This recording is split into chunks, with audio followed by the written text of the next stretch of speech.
The craziness of r/anti-work just gets better and better as the days go by. Today I'm going to be talking about a story that I actually forgot to mention in my previous videos. This was actually posted about a month ago. So to get right into it, the title of this post is "Fired for Taking a Sip of 99-cent Tea While Waiting in Line to Pay for It." You already know this one's going to be good. So I'm going to read through this post. He says, "I work in the pharmacy department of one of the largest and most well-respected employee-owned grocery stores in the world. Lunch breaks don't exist here since we're always short-staffed and prone to rushes, completely overwhelming us very easily. So lunch is scarfed down whenever there's a millisecond of downtime on the clock." So yeah, lunch breaks don't exist. Yeah, that's not illegal at all. Oh right, I forgot. These places usually don't treat you like a human being. So since you're not a human being, you are not expected to eat. I totally forgot about that. So yeah, I totally understand why they don't allow lunch breaks. Continuing on, "A few days ago, I saw my chance to speed walk towards the tea aisle and snag a can of Arizona so I can pay for it and get back to work with no time wasted. That's how it usually goes, except this time there was a long line of customers ahead of me waiting to pay. As I'm waiting, I decide to crack it open and take a sip. I pay for it and immediately go back to my department. An hour later, my department gets visited by the store manager and two assistant store managers, and they proceed to question me about the tea. I show them my receipt and tell them that they can check the cameras for proof that I in fact paid for my drink. They then proceed to tell me that they did in fact check the cameras, and they saw me break company policy for drinking a beverage before paying for it. I was in such disbelief that I was speechless, jaw-droppingly speechless. The store manager then tells me to choose my next words very carefully, as if to imply that my career is on the line. He asks me if I'm under the influence of anything. Seriously? I tell him no, and he immediately sends me home early and tells me that I am temporarily banned from the premises until they hear back from corporate." So apparently this 99-cent Arizona tea was like drinking water from the fountain of youth or some shit, because it's a 99-cent can of fucking tea. How dare you crack it open and take one tiny sip right before paying for it? That is fucking frowned upon. You are a total dick for doing so. You have every reason to be terminated for this shit. It's fucking incredible.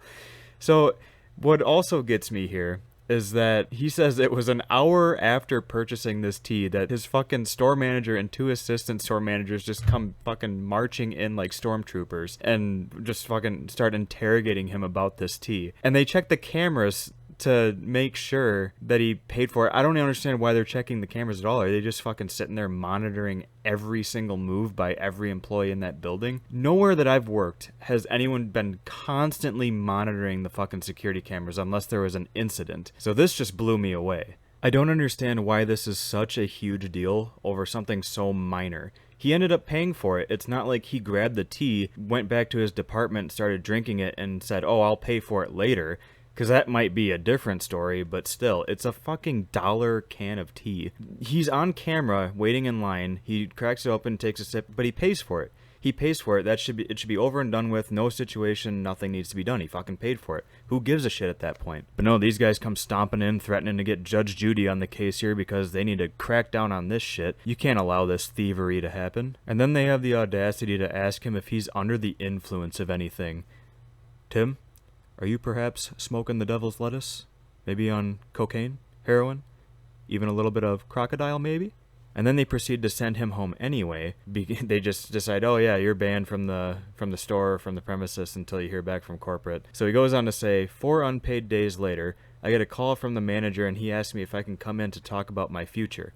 I drive an hour across town just to sit down in a room full of corporate scum and listen to them attempt to make me seem like some criminal for theft of merchandise, even though I paid for it. Fired me right then and there. A billion-dollar Fortune 500 company cannot handle the theft of a 99-cent can of tea. Meanwhile, I'm 20 years old, already living out of my car while using my gym membership for simple amenities. I wasn't making a livable wage to begin with. Rent in my city keeps rising. I feel like a fucking loser. I don't know what to do. My body hurts. I feel so alone. I hate this life. I just want to scream until my lungs liquefy." You really hate to see or hear people being in situations like this. It just really sucks and is really sad. And I truly wish him the best. I hope that things get better. But I really hope that this guy gets an attorney and tries to sue the fuck out of these guys, because in my opinion, he got wrongfully terminated and he should be compensated for the bullshit that he had to go through. So yeah, this whole situation was just a complete waste of time. There was absolutely no reason for these guys to come storming in, grabbing him by the balls and squeezing as hard as they can and just make him feel like shit and terminate him over it. Absolutely fucking incredible. And that's about it for this crazy ass post. Again, I truly hope that this guy is able to do something about this, sue them, and hopefully get compensated handsomely for it. I hope that he doesn't have to go about living out of his car anymore and is able to afford rent, or better yet, hopefully able to buy a house, depending on how much he gets compensated for if he's able to sue them. Because truly, he definitely did not deserve this one bit. He didn't do anything wrong, and he got fucking scolded and terminated for it. It's unbelievable that he had to go through this bullshit. So yeah, I truly wish him the best, and hopefully he provides an update at some point. But anyways, that's it for me. Take it easy.